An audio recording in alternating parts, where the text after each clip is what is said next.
Good morning, everyone. Virgo, uh, Wednesday, specifically night, not morning coffee conversation, not lunch break casual mention, not afternoon email, night, when defenses are lower, when truth slips out easier, when things get said that daylight would censor. And the person who's about to speak, they've been holding this days, maybe, weeks, possibly, months, even. Information sitting in their chest like swallowed stone, waiting for exact right moment to be released. Wednesday night is that moment. Could be confession, could be revelation, could be information about you, about what people have been saying, what's been happening behind scenes, what someone else has been feeling or doing or planning. Could be truth about them, about situation, about past event you thought you understood, but apparently you understood it wrong or incomplete. Whatever it is when they say it, your first response won't be acceptance, won't be gratitude, won't even be shock exactly. It'll be rejection. Brain hitting eject button. No, that can't be accurate. You're mistaken. You're exaggerating. You're lying. Because what they're about to tell you doesn't fit. Doesn't fit your current understanding of reality. Doesn't fit the story you've been telling yourself. Doesn't fit the identity you've built around certain beliefs being true. And when reality contradicts identity, brain chooses identity every time, at least initially. Here's what makes Wednesday night the perfect storm for unbelievable information. It's middle of the week, not Monday when everyone's fresh and defended, not Friday when everyone's checked out. Wednesday is tired, is vulnerable, is fuck it, I'm saying the thing energy. Resistance is low, both in person speaking and in you hearing. Guards that operate Monday through Tuesday have started cracking by Wednesday. It's night. Darkness does something to honesty, makes confession easier, makes truth feel safer to speak. Like shadows provide cover that fluorescent office lighting doesn't. People say things at night they'd never say at 2 p.m., admit things, confess things, reveal things. Darkness is permission for vulnerability that daylight denies. And Wednesday night specifically, it's not weekend yet, so there's no let me wait until Friday to drop this bomb. It's not Monday, so there's no let me ease into the week before destroying their reality. It's middle, neutral territory. Perfect timing for information that needs landing space. What not going to believe tells you about the nature of information. It contradicts something you know, or think you know, or have built entire framework around knowing. Like, person you trust has been working against you. When you know that person is loyal, except apparently you don't know. Apparently, loyalty you perceived was performance, or person who seems uninterested is actually deeply interested when you've made peace with their disinterest. When you've moved on emotionally, when you've closed that door in your mind, and now someone's saying, door was never actually closed from their side, or thing you remember happening didn't happen that way, and they have proof, evidence, witnesses, timeline that contradicts your memory so thoroughly you start questioning your own sanity, or opportunity you thought was closed is actually open. When you've already grieved the loss, already made alternate plans, already told yourself it wasn't meant to be. And now it is meant to be, and you have to unmake all that grief work you did. It's significant enough to warrant the "you won't believe this" preface. Trivial information doesn't get that introduction. I don't like Thai food doesn't require "you're not going to believe what I'm about to tell you." So, whatever they're saying Wednesday night, it matters. It affects your understanding of something important. It changes landscape of your life in some dimension. It comes from source you trust, or at least source you don't have obvious reason to disbelieve. Because if random stranger said it, you'd dismiss easily. But this is friend, family member, colleague who has no reason to lie, person who's proven themselves reliable, source whose credibility makes dismissal harder. That's what makes it so destabilizing. You can't just write it off as nonsense when it comes from someone whose word usually means something. Let me sketch what Wednesday night conversation might actually be. Romantic revelation, they've been in love with you for months, or they're seeing someone else, or they're planning to propose, or they're planning to end it. Information about someone's feelings or intentions that you had completely wrong. That rewrites your understanding of where you stand, what's possible, what's ending or beginning, and your brain fights it. No, they would have said something. No, I would have noticed. No, that doesn't make sense given evidence. Professional truth, they're letting you go, or they're promoting you, or they've been talking about you for that role, or they've been undermining you in meetings. Information that affects trajectory. That changes your understanding of your position, your security, your future in that environment. And you resist because you thought you knew where you stood, thought you had accurate read on situation, thought you were safe, or thought you were stuck, and now turns out neither was true. Historical correction.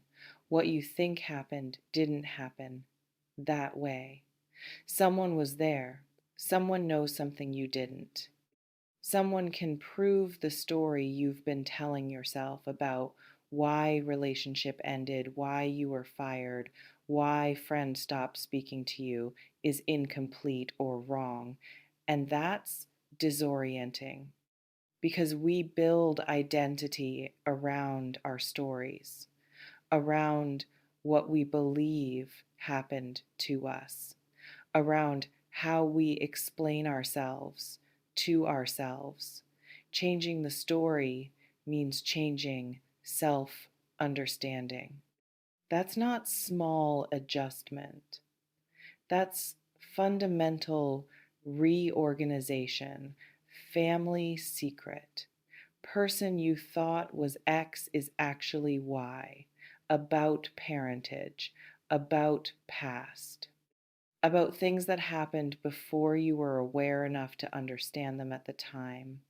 Information that recontextualizes your history, your relationships, your understanding of family dynamics you thought you knew. And resistance is massive because family stories are foundation. Changing foundation means reevaluating everything built on it.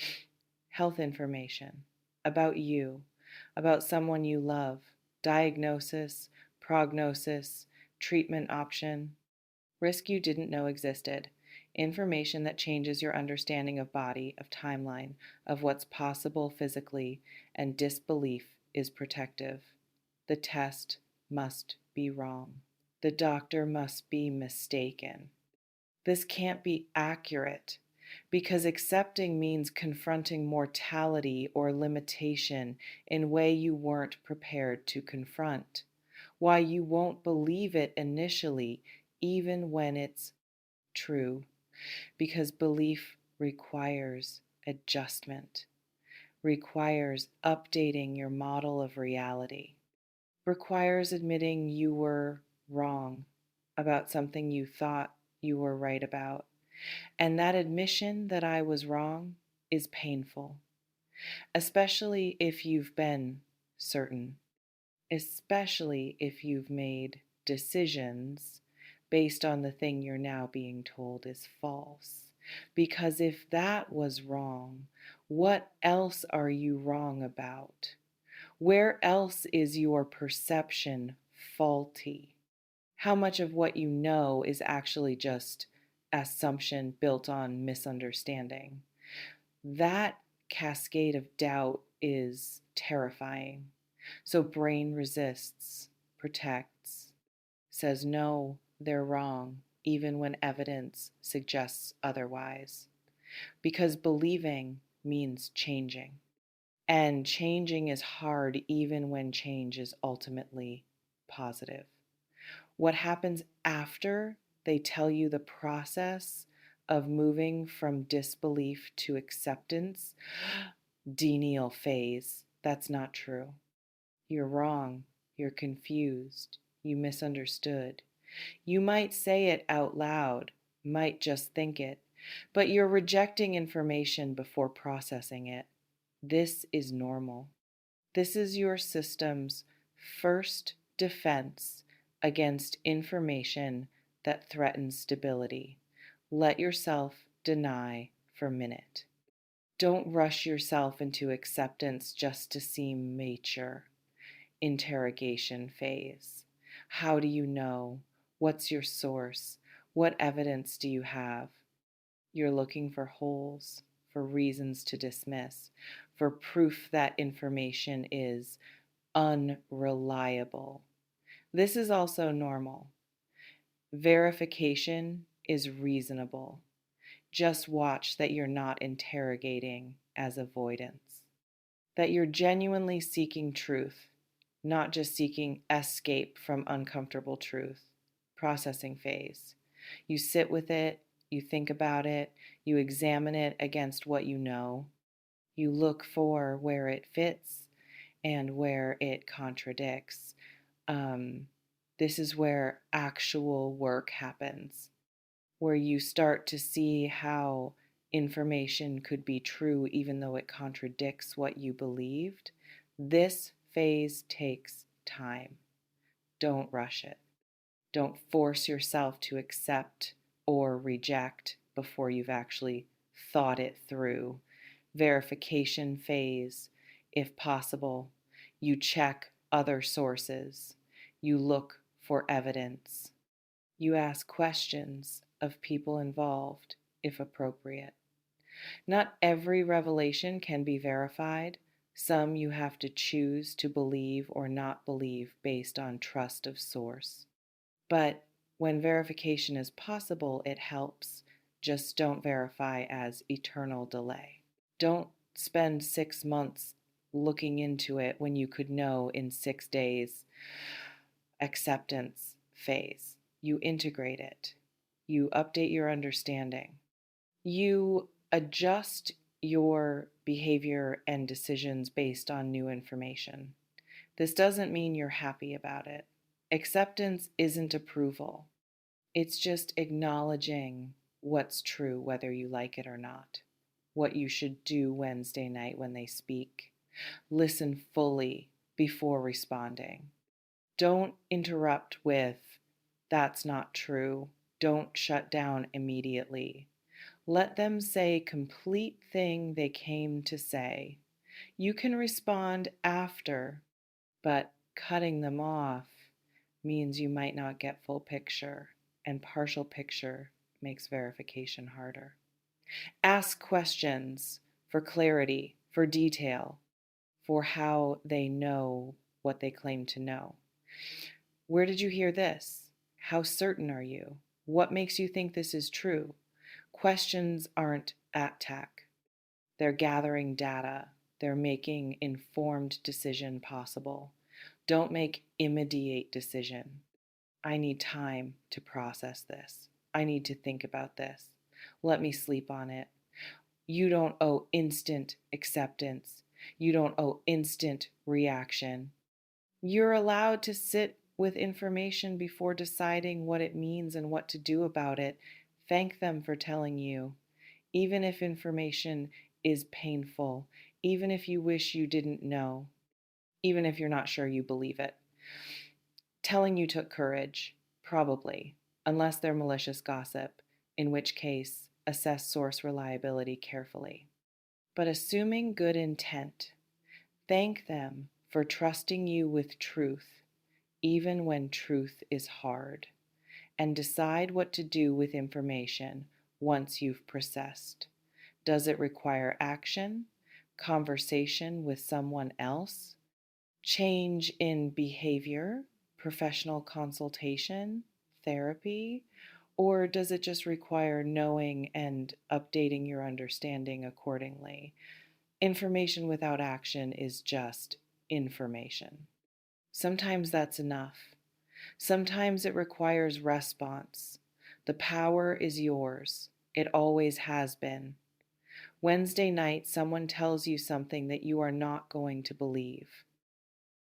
And when they do tell you, whether it's romantic revelation, professional truth, historical correction, family secret, or health information, your job is listening without immediate dismissal, asking questions for clarity, taking time to process before reacting, verifying when possible, and ultimately accepting truth even when truth is uncomfortable or contradicts what you believed you knew. Take what resonates, leave what doesn't. Trust yourself. And listen, sometimes the things we can't believe are the things that are most true. Sometimes our disbelief is just our fear of changing our understanding. Stay open, even when open feels dangerous. Wednesday night is coming. Be ready to hear what you're not ready to believe.